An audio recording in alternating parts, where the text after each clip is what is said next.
So these are the type of properties you want to avoid when wholesaling. The first one are anything that is a commercial property. So this is a lead that we recently got.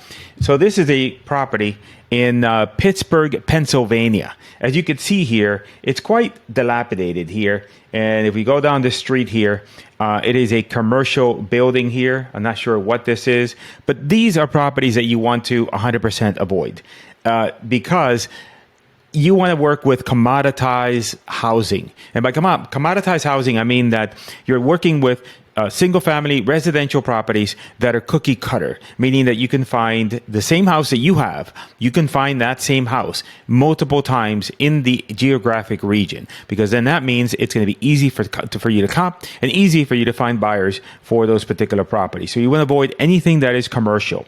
The next property that we want to try to avoid is anything that is located in a dilapidated area. Now, if you look at this here, this is again in Pennsylvania, you can see that on this street here, this is a Google Street View of 2020. So it is an older street view. However, you have to kind of gauge that. Typically, I find that these are accurate unless it's like 10 years old, but a lot of the Google Street Views have now been updated.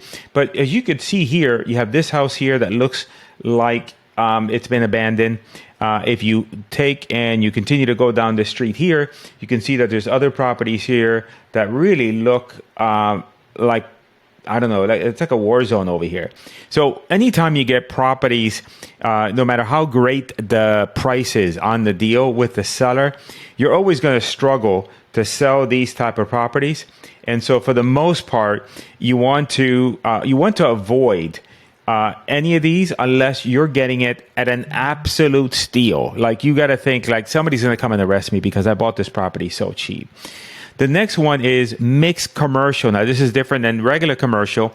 A mixed commercial is when you have a storefront at the bottom and then you have, apartments up at the top.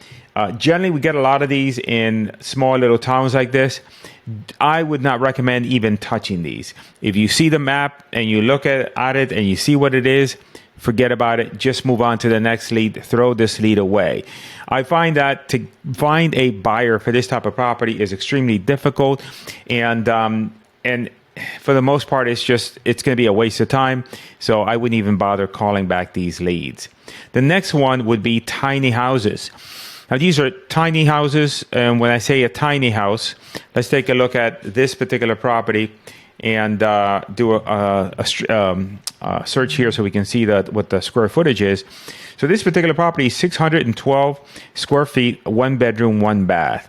And as you can see here on the Google Street View, this is a little frame house. And if you scroll around, you can see that the neighborhood is also not the best.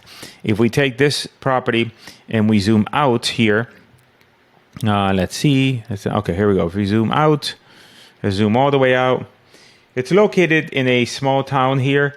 Now, that by itself isn't the killer, but the fact that it's a 600 square foot house, it's going to be a waste of time. I generally recommend staying at least minimum of 1,000 square feet.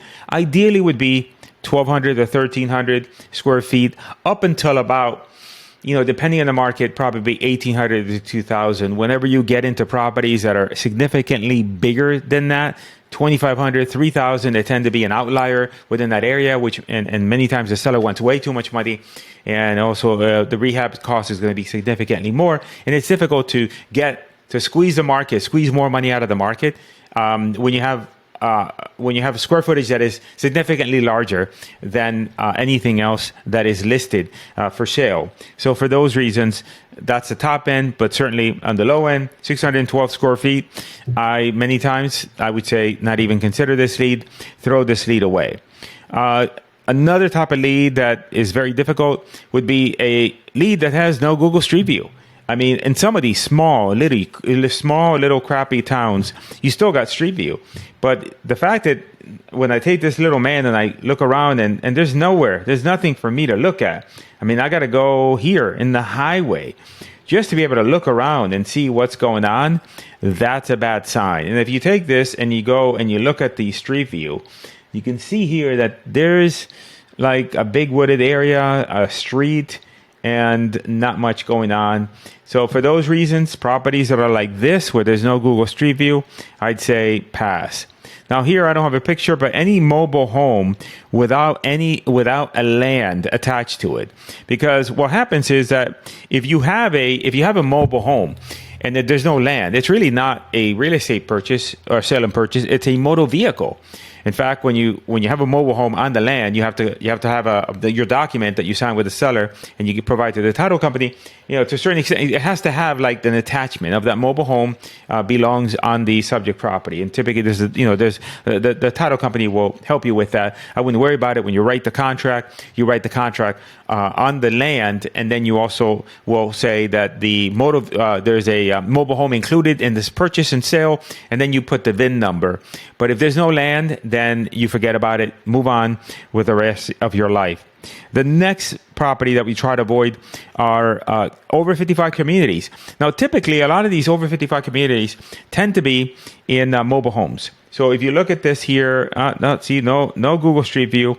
You can tell that this here is a mobile home park, but this is the lead that we got. It's in it's Cris Mobile Home Park.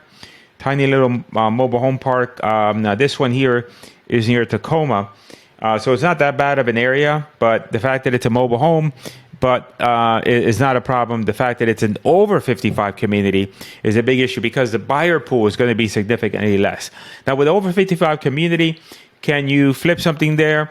It really depends if the community will allow you to own a unit there, and yet, if you're not over 55, then they're just not going to allow you to reside. So you can buy it as an investor and then be able to fix it up and then resell it. But it's just that the buyer pool is so small, especially in a town like this, where it's even like in a small little area like this, we're going to squeeze really to try to find buyers. With over 55 community in a small little town, that's a death wish on your wallet. You're not going to make any money. So I would definitely say don't deal with that. Oh, here goes a mobile home with zero land. This is a lead that came in, just inherited a mobile home. Now this is the double killer. Mobile home in a 55 plus community. Now this particular property, one thing to note about mobile homes, and we make money with mobile homes that if it does include the land. One interesting thing about this particular property is that he lived in the park, that then he owned the mobile home, but then he leased the pad from the park. Kiss of death. Don't even bother with those. The last but not least is rural with zero activity. So if we look at this property here, and I'll show you. If we look at this deal here in Dayton, I guess that's Wyoming.